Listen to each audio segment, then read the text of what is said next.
तुमरे भजन कटै जम फांसा,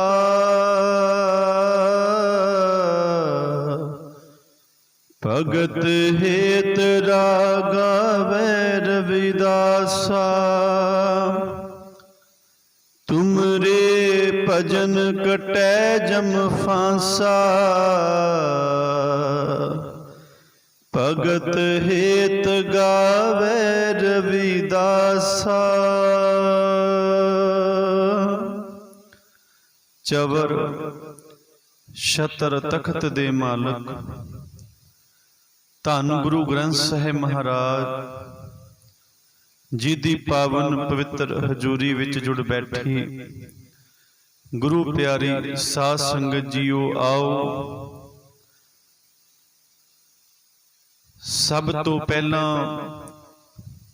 आप सारियां संगतां नूं धन धन भगत रविदास जी, गुरु रविदास जी दे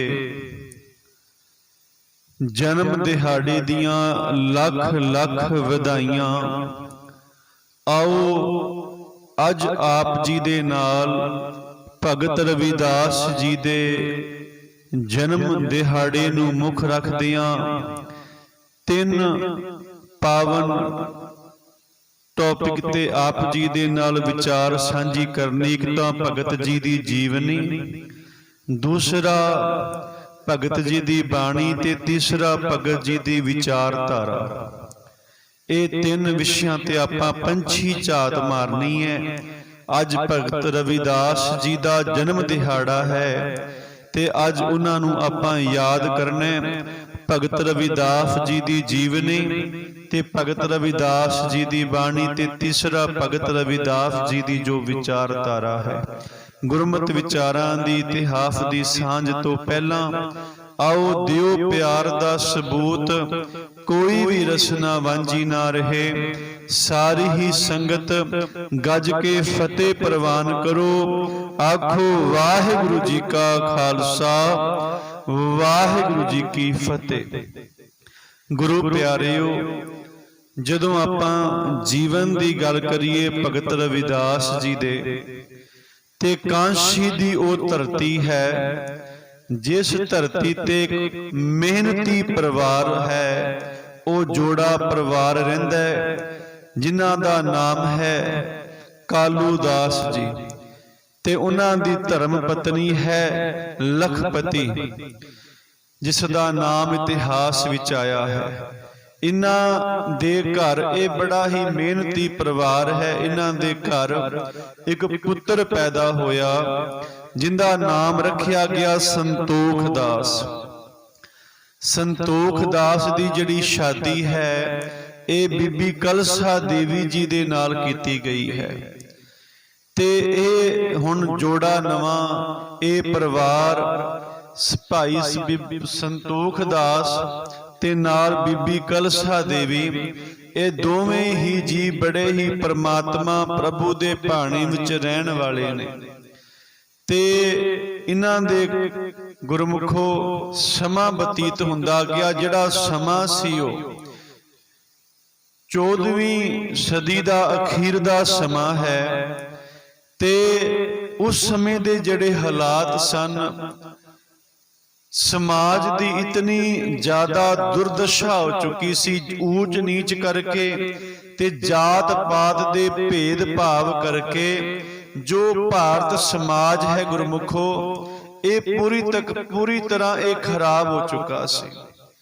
ते इसे दौरान परमात्मा अकाल पुरख वाहिगुरु ने जो इस जात पात दे भेद भाव नूं खत्म करन वास्ते, ऊंच नीच नूं खत्म करन वास्ते एक रब्बी रूह ओ जो संसार ते भेजी, जो आप रब रूप सन ते ओ जोत इस जोड़े दे घर संतोख दास, जिन्हां नूं इतिहास दे विच आप जी जाणदे हो, रघु करके भी या राघव करके भी जिन्हां दा नाम आया है, ਤੇ ਜੋ ਬੀਬੀ ਕਲਸਾ ਦੇਵੀ ਜਿਨ੍ਹਾਂ ਦਾ ਨਾਮ ਕੁਰਬਿਨੀਆਂ ਕਰਕੇ ਵੀ ਆਇਆ ਹੈ। ਵੱਖ-ਵੱਖ ਇਤਿਹਾਸਕਾਰਾਂ ਨੇ, ਵੱਖ-ਵੱਖ ਵਿਦਵਾਨਾਂ ਨੇ ਜੋ ਮਤਭੇਦ ਕੀਤੇ ਨੇ, ਆਪੋ ਆਪਣੇ ਨਾਮ ਦਿੱਤੇ ਹਨ ਵੀ ਇਹ ਉਹਨਾਂ ਦੇ ਮਾਤਾ ਪਿਤਾ ਦਾ ਨਾਮ ਸੀ।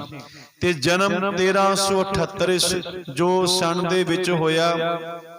ਤੇ ਬੜੇ ਵਿਦਵਾਨਾਂ ਦੇ ਆਪਸ ਵਿੱਚ ਮਤਭੇਦ ਨੇ ਜਨਮ ਸੰਬੰਧੀ, ਮਾਤਾ ਪਿਤਾ ਦੇ ਸੰਬੰਧੀ, ਪਰ ਬਹੁਤੇ ਵਿਦਵਾਨ ਜੋ ਸੰਤੋਖ ਦਾਸ ਜਾਂ ਕਲਸਾ ਦੇਵੀ ਅਤੇ ਜਾਂ ਰਘੂ ਜਾਂ ਕੁਰਬਿਨੀਆਂ ਦੇ ਨਾਮ ਤੋਂ ਇਸ ਦੀ ਜਾਚਨਾ ਕਰਦੇ ਹਨ। ਖੈਰ ਗੁਰਮੁਖੋ, ਭਾਈ ਸੰਤੋਖ ਦਾਸ ਅਤੇ ਬੀਬੀ ਕਲਸਾ ਦੇਵੀ ਜੀ ਦੇ ਘਰ ਅੱਜ ਉਸ ਰੱਬੀ ਰੂਹ ਨੇ ਜਨਮ ਲਿਆ। ਉਹ ਰੱਬੀ ਰੂਹ ਪ੍ਰਗਟ ਹੋਈ ਭਗਤ ਰਵਿਦਾਸ ਜੀ ਦੇ ਰੂਪ ਦੇ ਵਿੱਚ। ਪੂਰਨਮਾਸ਼ੀ ਦਾ ਦਿਨ ਸੀ ਸੰਗਤ ਜੀ, ਤੇ ਦਿਨ ਸੀ ਉਸ ਸਮੇਂ ਐਤਵਾਰ, ਤੇ ਭਗਤ ਰਵਿਦਾਸ ਜੀ ਦਾ ਜਨਮ ਅੱਜ ਇਸ ਜੋੜੇ ਦੇ ਇਸ ਘਰ ਦੇ ਵਿੱਚ ਹੁੰਦਾ ਹੈ। ਤੇ ਸੱਚ ਜਾਣਿਓ, ਭਗਤ ਰਵਿਦਾਸ ਜੀ ਦਾ ਜਨਮ ਹੋਇਆ, ਘਰ ਵਿੱਚ ਬੜੀਆਂ ਖੁਸ਼ੀਆਂ ਮਨਾਈਆਂ ਗਈਆਂ। ਸਾਰੇ ਲੋਕਾਂ ਨੇ ਆ ਕੇ ਵਧਾਈਆਂ ਦਿੱਤੀਆਂ। ਜਿਵੇਂ ਘਰ ਵਿੱਚ ਪੁੱਤਰ ਪੈਦਾ ਹੋਵੇ ਲੋਕੀ ਵਧਾਈਆਂ ਦਿੰਦੇ ਨੇ, ਇਸੇ ਤਰ੍ਹਾਂ ਜਦੋਂ ਭਗਤ ਰਵਿਦਾਸ ਜੀ ਦਾ ਜਨਮ ਹੋਇਆ, ਸਾਰਿਆਂ ਨੇ ਆ ਕੇ ਵਧਾਈਆਂ ਦਿੱਤੀਆਂ, ਖੁਸ਼ੀਆਂ ਮਨਾਈਆਂ ਗਈਆਂ। ਹੁਣ ਸਮਾਂ ਬੀਤਦਾ ਗਿਆ, ਆਪਾਂ ਪੰਛੀ ਝਾਤ ਮਾਰਨੀ ਹੈ। ਤਿੰਨ ਆਪਾਂ ਵਿਸ਼ੇ ਵਿਚਾਰਨੇ ਨੇ ਅੱਜ ਦੀ ਇਸ ਪਾਵਨ ਵਿਚਾਰ ਦੇ ਵਿੱਚ। ਤੇ ਸੱਚ ਜਾਣਿਓ, ਜਦੋਂ ਹੌਲੀ ਹੌਲੀ ਭਗਤ ਰਵਿਦਾਸ ਜੀ ਵੱਡੇ ਹੁੰਦੇ ਗਏ, ਤੇ ਇਸ ਇੱਕ ਗੱਲ ਹੋਰ ਹੈ, ਭਗਤ ਰਵਿਦਾਸ ਜੀ ਉਹਨਾਂ ਮਹਾਂਪੁਰਸ਼ਾਂ ਵਿੱਚੋਂ ਨੇ। ਭਗਤ ਰਵਿਦਾਸ ਜੀ ਉਹਨਾਂ ਰੱਬ ਦੇ ਪਿਆਰਿਆਂ ਵਿੱਚੋਂ ਨੇ, ਰੱਬ ਰੂਪ ਨੇ, ਜਿਨ੍ਹਾਂ ਨੇ ਸੰਸਾਰ ਵਿੱਚ ਇਸ ਗੱਲ ਨੂੰ ਪ੍ਰਗਟ ਕੀਤਾ ਕਿ ਪਰਮਾਤਮਾ ਦੀ ਪ੍ਰਾਪਤੀ ਵਾਸਤੇ ਕਿਸੇ ਵੱਖਰੇ ਭੇਖ ਜਾਂ ਵੱਖਰੇ ਕਰਮ ਕਾਂਡਾਂ ਦੀ ਜ਼ਰੂਰਤ ਨਹੀਂ। ਜੇ ਪ੍ਰਭੂ ਦੀ ਪ੍ਰਾਪਤੀ ਕਰਨੀ ਹੈ ਤਾਂ ਉਹ ਪ੍ਰਭੂ ਦੀ ਸੱਚੀ ਪ੍ਰੀਤ, ਪ੍ਰਭੂ ਪ੍ਰੀਤ ਸੇਵਾ ਸਿਮਰਨ ਦੇ ਸਦਕਾ ਤੇ ਸੰਸਾਰਿਕ ਵਸਤਾਂ ਦੇ ਮੋਹ ਨੂੰ ਤਿਆਗਣ ਦੇ ਨਾਲ ਉਸ ਪਰਮਾਤਮਾ ਪਤੀ ਦੀ ਜਿਹੜੀ ਉਹ ਪ੍ਰਾਪਤੀ ਹੋਵੇਗੀ। ਐਸੇ ਮਹਾਨ ਦਾਤੇ ਭਗਤ ਰਵਿਦਾਸ ਜੀ ਦਾ ਜਨਮ ਹੋਇਆ। ਹੌਲੀ ਹੌਲੀ ਭਗਤ ਰਵਿਦਾਸ ਜੀ ਵੱਡੇ ਹੋਣ ਲੱਗੇ, ਥੋੜੇ ਕੁ ਵੱਡੇ ਹੋਏ, ਤੇ ਇਤਿਹਾਸਕਾਰਾਂ ਨੇ ਇਸ ਗੱਲ ਦਾ ਜ਼ਿਕਰ ਕੀਤਾ ਹੈ 7 ਸਾਲ ਦੀ ਉਮਰ ਹੈ ਭਗਤ ਰਵਿਦਾਸ ਜੀ ਦੀ। ਤੇ ਭਗਤ ਰਵਿਦਾਸ ਜੀ ਦੇ ਅੰਦਰ ਗੂੜਾ ਰੰਗ 7 ਸਾਲ ਦੀ ਉਮਰ ਤੋਂ ਹੀ ਭਗਤ ਜੀ ਦੇ ਅੰਦਰ ਜੋ ਪ੍ਰਭੂ ਪ੍ਰਾਪਤੀ ਦੀ, ਪ੍ਰਭੂ ਪਿਆਰ ਦੀ ਝਲਕਾਂ ਪੈਣ ਲੱਗ ਪਈਆਂ। 7 ਸਾਲ ਦੀ ਉਮਰ ਵਿੱਚ ਗੂੜੇ ਰੰਗ ਵਿੱਚ ਰੰਗੇ ਜਾ ਚੁੱਕੇ ਨੇ ਭਗਤ ਰਵਿਦਾਸ ਜੀ ਪਰਮਾਤਮਾ ਦੇ ਨਾਮ ਦੇ ਵਿੱਚ। ਤੇ ਜਦੋਂ ਥੋੜੇ ਜਿਹੇ ਹੋਰ ਵੱਡੇ ਹੋਏ ਤੇ ਕਹਿੰਦੇ ਨੇ ਇਹਨਾਂ ਦੇ ਪਿਤਾ ਜੀ, ਹਰ ਪਿਤਾ ਚਾਹੁੰਦਾ ਗੁਰਮੁਖੋ, ਜਿਵੇਂ ਜਿਵੇਂ ਬੱਚਾ ਵੱਡਾ ਹੁੰਦਾ ਹੈ ਪਿਓ ਦਾ, ਪਿਤਾ ਦਾ ਧਿਆਨ ਬੱਚੇ ਦੀ ਪੜ੍ਹਾਈ ਵੱਲ ਜਾਂਦਾ ਹੈ। ਤੇ ਭਗਤ ਰਵਿਦਾਸ ਜੀ ਨੂੰ ਪੜ੍ਹਾਉਣ ਦੇ ਵਾਸਤੇ ਗੁਰਮੁਖੋ ਜਿਸ ਵਿਦਵਾਨ ਦੇ ਕੋਲ ਪਾਇਆ ਗਿਆ, ਪੰਡਤ ਦੇ ਕੋਲ ਪਾਇਆ ਗਿਆ, ਗੁਰਮੁਖੋ ਕੋਈ ਸੌਖੀ ਗੱਲ ਨਹੀਂ ਸੀ ਕਿਸੇ, ਕਿਉਂਕਿ ਜੋ ਭਗਤ ਰਵਿਦਾਸ ਜੀ ਦਾ ਜਨਮ ਹੈ ਉਸ ਸਮੇਂ ਦੀ ਜੋ ਜਾਤ ਵਰਨ ਵੰਡ ਦੇ ਅਨੁਸਾਰ ਜੋ ਜਾਤ ਪਾਤ ਦਾ ਭੇਦ ਭਾਵ ਸੀ, ਜੋ ਜਾਤਾਂ ਵੰਡੀਆਂ ਗਈਆਂ ਸਨ, ਜੋ ਕਿ ਬ੍ਰਾਹਮਣ, ਖੱਤਰੀ, ਵੈਸ਼, ਸ਼ੂਦਰ 4 ਵਰਨਾਂ ਦੇ ਵਿੱਚ। ਤੇ ਸ਼ੂਦਰ ਉਸ ਸਮੇਂ ਦੇ ਕਹੇ ਜਾਂਦੇ ਨੀਚ ਜਾਤੀ, ਸਭ ਤੋਂ ਨੀਵੇਂ ਸ਼ੂਦਰ ਘਰਾਣੇ ਦੇ ਵਿੱਚ ਭਗਤ ਰਵਿਦਾਸ ਜੀ ਦਾ ਜਨਮ ਹੁੰਦਾ ਹੈ। ਤੇ ਗੁਰਮੁਖੋ ਭਗਤ ਰਵਿਦਾਸ ਜੀ ਨੂੰ ਜੋ ਪੜ੍ਹਾਉਣਾ ਜਾਂ ਪੜ੍ਹਨਾ ਕੋਈ ਆਮ ਗੱਲ ਨਹੀਂ ਸੀ। ਇਹ ਕਿਉਂਕਿ ਕਿਸੇ ਨੂੰ ਹੱਕ ਨਹੀਂ ਸੀ ਵੀ ਕਿਸੇ ਨੀਚ ਜਾਤੀ ਨੂੰ ਪੜ੍ਹਾ ਸਕੇ ਜਾਂ ਉਹਨਾਂ ਕੋਲ ਕੋਈ ਪੜ੍ਹ ਸਕੇ। ਵੱਡਿਆਂ ਕੋਲ ਜੋ ਆਪਣੇ ਆਪ ਨੂੰ ਵੱਡੀ ਜਾਤੀ ਦਾ ਖਵਾਉਂਦੇ ਸਨ। ਹਾਂ, ਜੋ ਉਸ ਜਾਤ ਵੱਲੋਂ, ਉਸ ਵਰਨ ਵੱਲੋਂ ਜਿਹੜੇ ਤਿਰਸਕਾਰੇ ਹੋਏ, ਜਿਹੜੇ ਕੱਢੇ ਹੋਏ ਲੋਕ ਸਨ, ਉਹ ਕੋਈ ਹਿੰਮਤ ਕਰਦੇ ਸਨ ਇਹ ਕੁਝ ਕਰਨ ਦੀ। ਇਸੇ ਤਰ੍ਹਾਂ ਸ਼ਾਰਦਾਨੰਦ ਨਾਮ ਆਉਂਦਾ ਪੰਡਿਤ ਦਾ, ਜਿਸ ਕੋਲ ਸਭ ਤੋਂ ਪਹਿਲਾਂ ਭਗਤ ਰਵਿਦਾਸ ਜੀ ਨੂੰ ਪੜ੍ਹਨ ਵਾਸਤੇ ਪਾਇਆ। ਤੇ ਬੜੇ ਪਿਆਰੇ ਬਚਨ ਹੁੰਦੇ ਨੇ ਇਤਿਹਾਸ ਦੇ ਵਿੱਚ। ਜਦੋਂ ਪਾਠਸ਼ਾਲਾ ਲੱਗੀ ਹੋਈ ਹੈ, ਰਵਿਦਾਸ ਜੀ ਵੀ ਬੈਠੇ ਨੇ ਤੇ ਬੈਠੇ ਬੈਠੇ ਨਾ ਇੱਕੋ ਦਮ ਭਗਤ ਰਵਿਦਾਸ ਜੀ ਦਾ ਜਿਹੜਾ ਧਿਆਨ ਹੈ ਉਹ ਆਤਮਾ ਪ੍ਰਮਾਤਮਾ ਵਿੱਚ ਜੁੜ ਗਈ, ਰੱਬ ਵਿੱਚ ਲੀਨ ਹੋ ਗਏ, ਨੇਤਰ ਬੰਦ ਹੋ ਗਏ। ਤੇ ਸਾਰੇ ਬੱਚੇ ਸੋਚਦੇ ਨੇ ਬੱਚਾ ਸੌਂ ਗਿਆ ਹੈ। ਸ਼ਾਰਦਾਨੰਦ ਪੰਡਤ ਜਿਹੜਾ ਹੈ ਉਹ ਵੀ ਸੋਚਦਾ ਵੀ ਸੌ ਗਿਆ ਰਵਿਦਾਸ। ਤੇ ਉਹਨੇ ਮਨ ਵਿੱਚ ਸੋਚਿਆ, ਬੱਚਿਆਂ ਸਾਹਮਣੇ ਆਖਿਆ, ਇਸ ਦੀ ਲੱਗਦਾ ਕਿਸਮਤ ਵਿੱਚ ਪੜਨਾ ਹੈ ਹੀ ਨਹੀਂ। ਕਿਉਂ?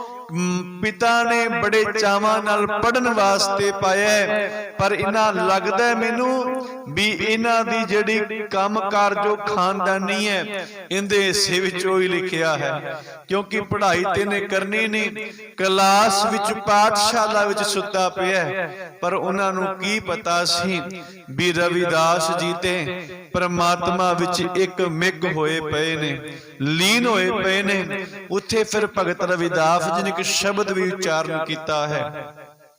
ਤੇ ਗੁਰਮੁਖੋ ਉਸ ਸ਼ਬਦ ਦੇ ਦੌਰਾਨ ਜਦੋਂ ਅਰਥ ਕੀਤੇ ਭਗਤ ਰਵਿਦਾਸ ਜੀ ਨੇ ਤੇ ਉਹ ਸ਼ਾਰਦਾਨੰਦ ਪੰਡਤ ਵੀ ਝੁਕਿਆ ਤੇ ਆ ਕੇ ਆਖਿਆ, ਇਹ ਤੇਰਾ ਪੁੱਤਰ ਕੋਈ ਆਮ ਬਾਲਕ ਨਹੀਂ, ਉਹ ਵੀ ਪਿਆਰਾ ਬਣਿਆ। ਤੇ ਜਿਵੇਂ ਥੋੜੇ ਥੋੜੇ ਹੋਰ ਵੱਡੇ ਹੁੰਦੇ ਗਏ ਗੁਰਮੁਖੋ, ਤੇ ਭਗਤ ਰਵਿਦਾਸ ਜੀ ਨੇ ਕੁਝ ਵੀ ਲੈਣਾ ਆਪਣੇ ਹਾਣਦਿਆਂ ਦੇ ਨਾਲ, ਲੋਕਾਂ ਦੇ ਨਾਲ ਵੰਡ ਕੇ ਉਸ ਚੀਜ਼ ਨੂੰ ਖਾਣਾ। ਇੱਕ ਦੂਜਿਆਂ ਦੀ ਮਦਦ ਦਾ ਜਿਹੜਾ ਮਨ ਵਿੱਚ ਇਹ ਪਿਆਰ ਬਚਪਨ ਤੋਂ ਹੀ ਪੈਦਾ ਹੋ ਗਿਆ ਭਗਤ ਰਵਿਦਾਸ ਜੀ ਦੇ ਹਿਰਦੇ ਵਿੱਚ। ਤੇ ਭਗਤ ਰਵਿਦਾਸ ਜੀ ਦੀ ਇਸ ਗੱਲ ਨੂੰ ਵੇਖਦਿਆਂ ਜਦੋਂ ਸਮਾਂ ਮਿਲਣਾ, ਇਕਾਂਤ ਵਿੱਚ ਬੈਠ ਕੇ ਪ੍ਰਭੂ ਦੇ ਵਿੱਚ ਲੀਨ ਹੋ ਜਾਣਾ ਭਗਤ ਰਵਿਦਾਸ ਨੇ। ਪਿਤਾ ਨੇ ਸੋਚਿਆ ਬੱਚਾ ਗੱਭਰੂ ਹੋ ਗਿਆ, ਜਵਾਨ ਹੋ ਗਿਆ, ਤੇ ਜੋ ਵੀ ਕੁਝ ਮਿਲਦਾ ਹੈ ਇਹ ਸੇਵਾ ਵਿੱਚ ਲਾ ਦਿੰਦਾ ਹੈ, ਕੰਮ ਕਾਜ ਵੀ ਕਰਦਾ ਹੈ, ਮਿਹਨਤ ਵੀ ਕਰਦਾ ਹੈ, ਪਰ ਉਹ ਕਮਾਇਆ ਪੈਸਾ ਸੰਤਾਂ ਦੀ ਸੇਵਾ ਵਿੱਚ ਲਾ ਦਿੰਦਾ ਹੈ, ਰੱਬ ਦੇ ਪਿਆਰਿਆਂ ਦੀ ਸੇਵਾ ਵਿੱਚ ਲਾ ਦਿੰਦਾ ਹੈ।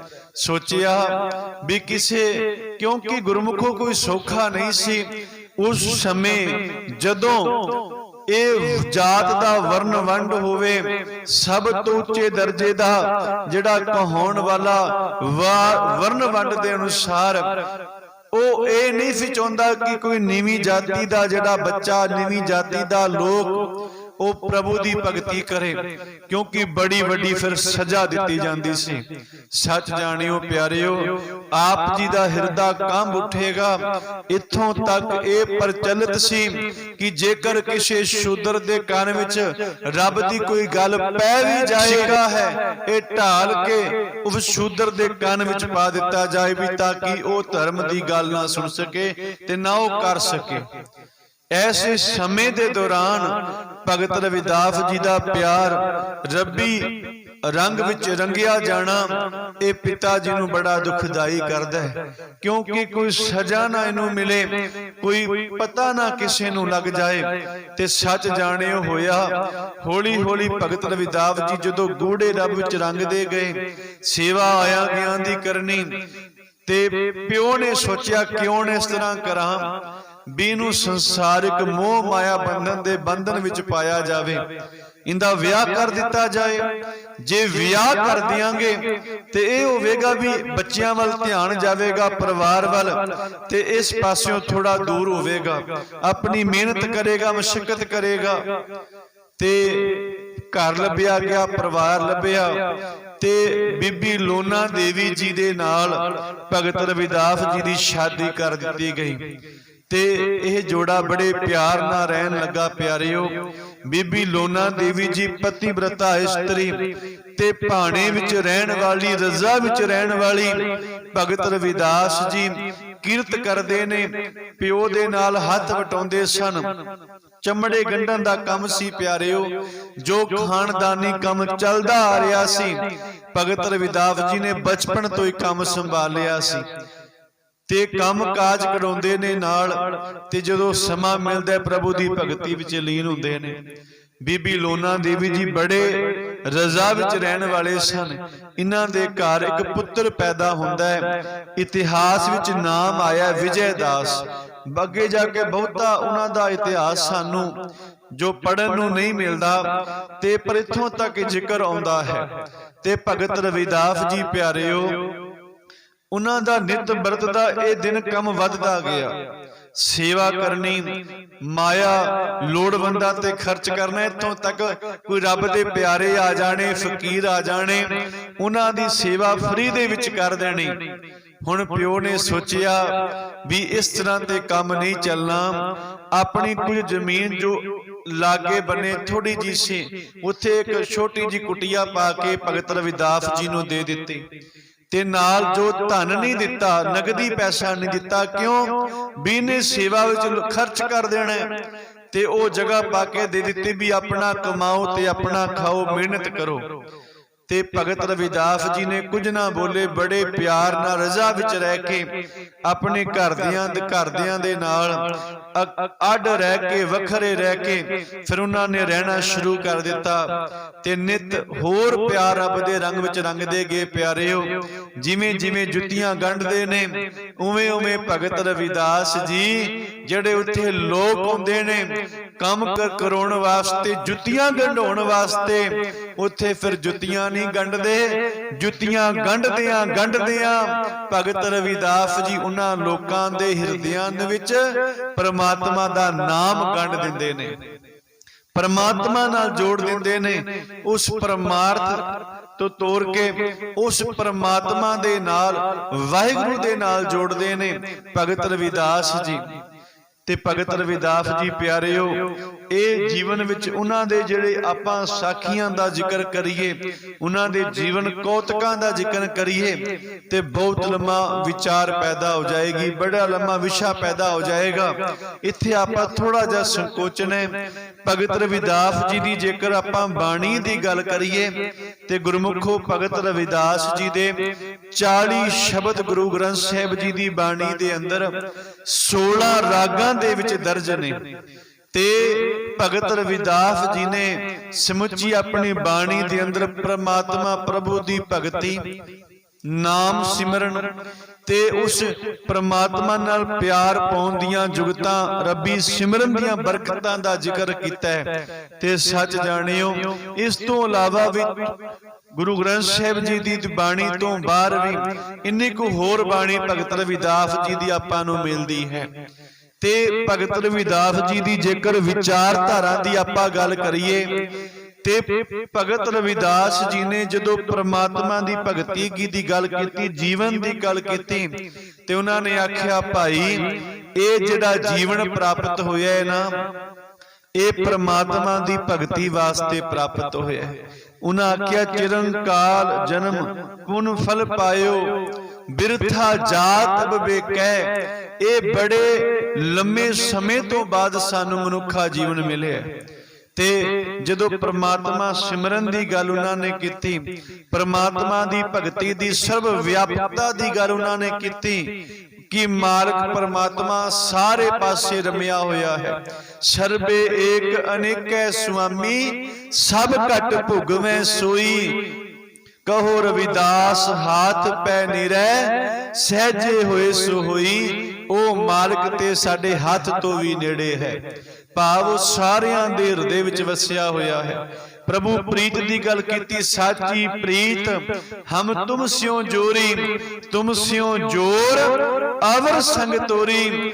ਤੇ ਆਖਿਆ, ਤੁਮਰੇ ਭਜਨ ਕਟੈ ਜਮ ਫਾਸਾ, ਭਗਤ ਹੇਤ ਗਾਵੇ ਰਵਿਦਾਸਾ। ਇਹ ਰਵਿਦਾਸ ਗਾਉਂਦਾ ਹੈ ਕਿ ਜੇਕਰ ਕੋਈ ਮਾਲਕ ਦੀ ਭਗਤੀ ਕਰੇ ਤੇ ਉਸ ਦੀ ਜਿਹੜੀ ਜਮ ਦੀ ਫਾਈ ਹੈ ਉਹ ਵੀ ਕੱਟੀ ਜਾਂਦੀ ਹੈ। ਫਿਰ ਉਹਨਾਂ ਨੇ ਗੱਲ ਕੀਤੀ, ਆਪਣੀ ਹੋਮੇ ਨੂੰ ਤਿਆਗ ਤੇ ਨਿਰਮਾਣਤਾ ਵਿੱਚ ਆ। ਜਦੋਂ ਆਪਾਂ ਇਸ ਗੱਲ ਦੀ ਵਿਚਾਰਧਾਰਾ ਦਾ ਜ਼ਿਕਰ ਕਰਦੇ ਹਾਂ, ਤੇ ਭਗਤ ਜੀ ਤੇ ਬੜੇ ਪਿਆਰੇ ਬਚਨ ਆਉਂਦੇ ਨੇ ਕਿ ਜਬ ਹਮ ਹੋਤੇ ਤਬ ਤੂੰ ਨਹੀਂ, ਅਬ ਤੂੰ ਹੀ ਮੈਂ ਨਹੀਂ। ਭਗਤ ਰਵਿਦਾਸ ਜੀ ਨੇ ਬੜੇ ਪਿਆਰੇ ਬਚਨ ਕਹੇ, ਐ ਦਾਤਾ ਜੀ, ਇਹ ਪ੍ਰਮਾਤਮਾ ਵਾਹਿਗੁਰੂ, ਜਿੱਥੇ ਤੂੰ ਹੈ ਮੈਂ ਨਹੀਂ, ਕਿਉਂਕਿ ਮੇਰੀ ਆਪਣੀ ਕੋਈ ਪਾਇਆ ਹੈ ਹੀ ਨਹੀਂ। जब हम होते तब तू नहीं, जदों मैं जीवन विच होवेगी फिर तू ते हो ही नहीं सकदा। एक बड़ी प्यारी घटना दा जिक्र होंदा, किसी विद्वान ने लिखी समझाउण वास्ते, समझियो जरा। कहंदे हनेरा ते चानन दो सन।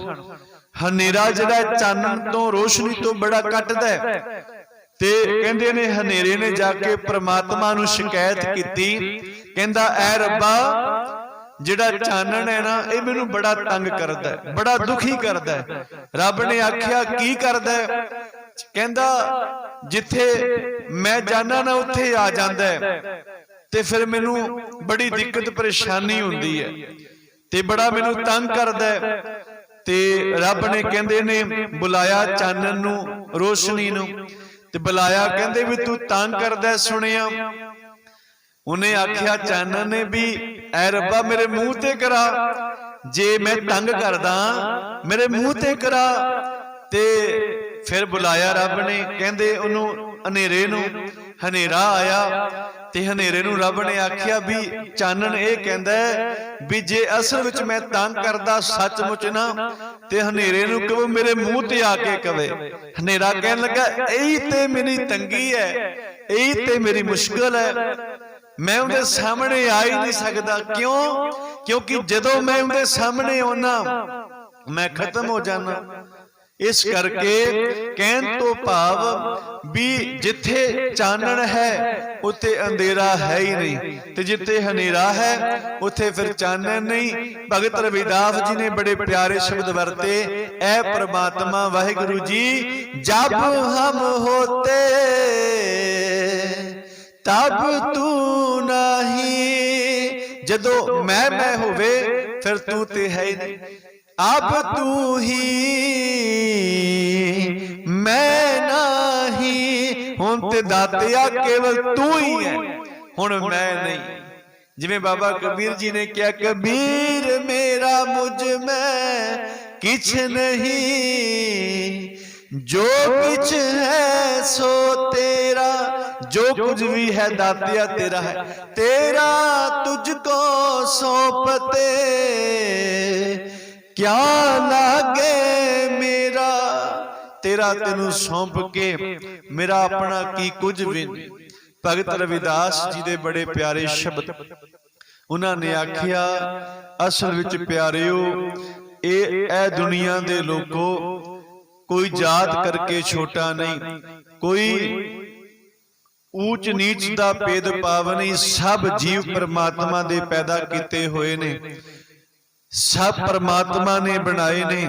बस इस गल दा जिक्र भगत रविदास जी ने कीता है। भगत रविदास जी ने बसंत राग दे अंदर 1196 अंक दे उत्ते प्यारे बड़े प्यारे बचन कहे। भगत रविदास जी कहंदे, कह रविदास जो जपे नाम, भगत रविदास आखदे जो नाम जपदा सिमरन करदा बंदगी करदा तिस जात ना जन्म जोन ना काम।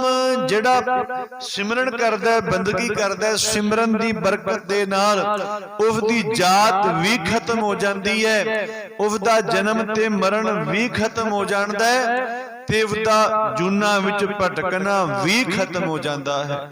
जिहड़ा नाम सिमरन करदा बंदगी करदा प्रभु दी प्रीत ही सब तो उच्चा ते सुच्चा साधन है मालिक दी प्राप्ति दे वास्ते। इस करके भगत रविदास जी ने शब्द वरते, साची प्रीत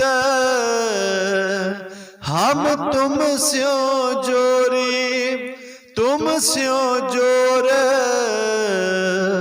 अवर संग तोरी। भगत रविदास जी कहंदे, दातिया सच्ची प्रीत जेड़ी है ना प्यार मैं तेरे नाल बनाया है, क्योंकि इसे प्रीत दे सदका ही ये वड्डी वड्डी जातां वाले लोग जेड़े मैनू शूद्र शूद्र आखदे सन, नीवी जात दा अबिपर प्रधान तह करें डंडोत, तेरे नाम शरनाई रविदास दासा।